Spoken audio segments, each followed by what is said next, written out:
येऊ देत नव्हता, आपल्या प्यायला पाणी दुसऱ्याला पिऊ देत नव्हता. घीण वाटते माणसाला माणसाची. त्यावेळी भारत देशामध्ये एका डॉक्टरांनी जन्म घेतला आणि त्या व्हायरसवर एक लस शोधून काढली.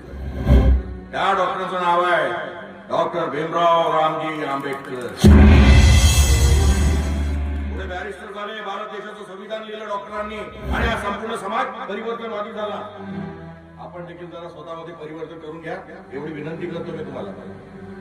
महापुरुषांसारखं बोलणं खूप झालं, पण या समाजात राहायचंय आम्हाला. आमची इज्जत मातीमोल करून घ्यायची आहे आम्हाला. म्हणूनच हा माणूस इथे नकोय मला. आज नकोय ना तुला? जरा भूतकाळ आठव तुझा. आठव ना काही वर्षापूर्वी तुझी काय अवस्था होती.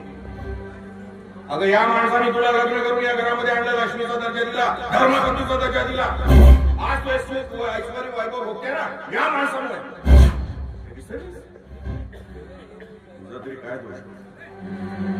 नियतीने आमच्या घराण्यावर आधीपासूनच एक एक घाव टाकायला सुरुवात. माझा जन्म झाला, लहानाचा मोठा नाही झालो एवढाच असेल तर परमेश्वरानं माझी आई माझ्यापासून हिरावली. माझं पालन पोषण नीट व्हावं, संगोपन चांगलं व्हावं, शिक्षण चांगलं व्हावं म्हणून बाबांनी तुझ्यासारख्या बाईसोबत लग्न करून या घरात आणलं तुला. आणि आज आपल्या नवऱ्याचं